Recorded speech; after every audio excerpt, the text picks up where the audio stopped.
Welcome back, everyone, to another one of our game recaps. Today, we're going to be looking over the game from September 14th, where the Eagles just defeated the Vikings 34-28. For the Vikings, Kirk Cousins had a phenomenal game, 31 of 44, 364 yards, and 4 touchdowns with no picks. This is back-to-back games of quarterbacks having phenomenal games. Mac Jones did phenomenal last week. They seem like the defense to start your quarterback against, which is not what they were last year by any means, but and James Bradbury being out definitely had something to do with it. But back-to-back weeks of not good performances by the Eagles secondary. Alexander Mattison did not look nearly as good as Kirk Cousins did. 8 carries, 28 yards. Ty Chandler looked a little more explosive to me. He had the 1 carry for 0 yards. I wonder if that's going to be closer next week because Alexander Mattison couldn't hang on to the ball either, so that'll be something to watch out for as we go forward to next week. Justin Jefferson did Justin Jefferson things, 11 catches for 159 yards on 14 targets, just phenomenal stuff from him, except for that touchback. That was inexcusable, but 11 catches for 159 yards is unreal stuff. He continues to show why he's wide receiver 1 every week. But we'll see what Tyreek Hill does this week because last week he had over 40 fantasy points. So, yeah, those two are going to be battling it out throughout the year. And Jordan Addison, this is one of the biggest sell highs in the entire world. Everyone is gushing about how great Jordan Addison is, and he is a really good receiver, but there are so many mouths to feed in this offense. Justin Jefferson getting you 14 targets. TJ Hockenson's going to get targets every week. KJ Osborn's on the field a whole bunch. This team, there are only so many plays in a game. You're not going to be able to feed Jordan Addison like a crazy amount.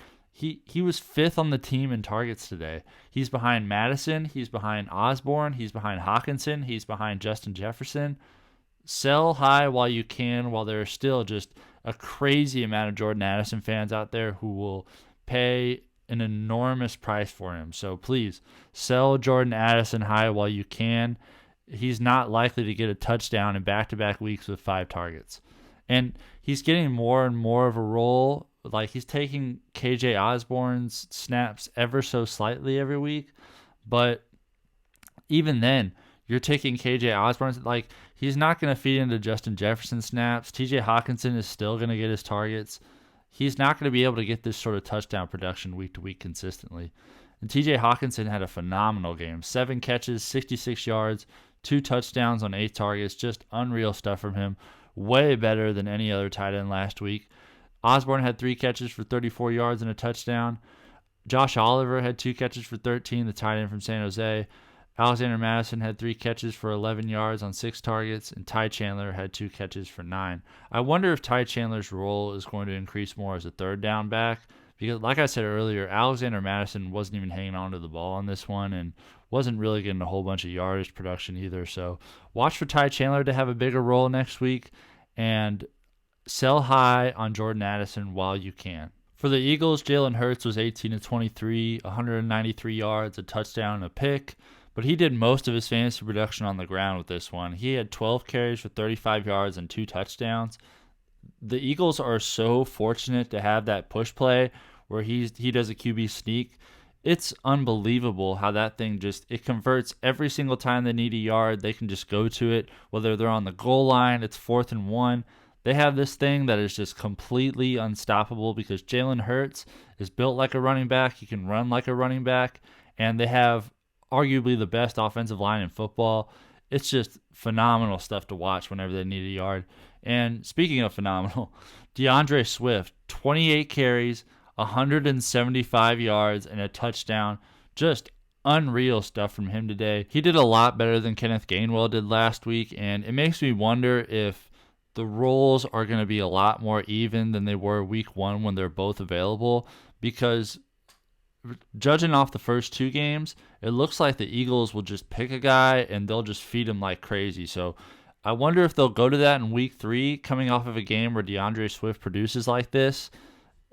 If you look at the snap shares from week 1, DeAndre Swift was still running a good amount of routes. So I'm thinking that Week 3, they're going to have Kenneth Gainwell be the main guy on the ground, and then they're going to have DeAndre Swift come in passing situations and get the ball in space because he was so explosive out there today.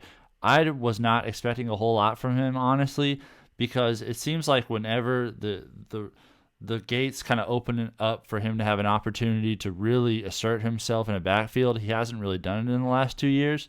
But here he is doing it today. I thought Boston Scott would play a little bit more of a role because my thinking is if Kenneth Gainwell could come in and really do damage because he knows the system, maybe Boston Scott, who's also had some really big games, could come in and be a guy too. But DeAndre Swift really asserted himself today with this performance. I think he's going to have more of a role as we go forward. And Rashaad Penny's an easy drop, in my opinion. 3 carries for 9 yards. DeVonta Smith did all the damage for as far as receiving production is concerned. 4 catches, 131 yards, and a touchdown. Just awesome stuff from him on only 5 targets. Just unreal. A.J. Brown, he had 2 possible, so he caught all of his targets except for these 2 BS almost touchdowns. Basically, should have been touchdowns. He had a pass interference penalty where the guy was all over him before the ball came. Like he was behind the guy. He had him stacked. It was a touchdown, and the defender just swiped his hands before the ball got there, and it didn't get called. And then, no, he didn't catch all of his targets because this other one was a penalty that got called back. Rashaad Penny held a blitzing linebacker. Just more reason to drop Rashaad Penny if you have him. But A.J. Brown, 4 catches, 29 yards is really bad, but it could have been better.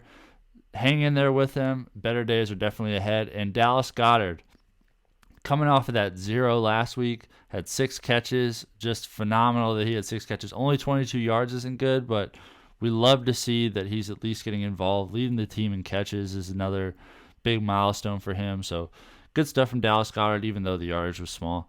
DeAndre Swift had 3 catches for 6 yards, and Rashaad Penny had a catch for 5. Look out for DeAndre Swift. He did everything he had to in this game to have a bigger role, and just hang in there with A.J. Brown. He is going to have production. He is a legit number 1 receiver. Just hang in there with him. And that's going to do it for me, guys. Please like, comment, subscribe. We're going to be doing one of these recaps every single day that there are games, so check those out. Follow @WeAreDrafting on Instagram. We do weekly rankings on there, add drop lists, buy lows, sell highs. Check those out. We're also doing defense rankings now, so really getting into it. Thank you again for watching, and I will see you next time.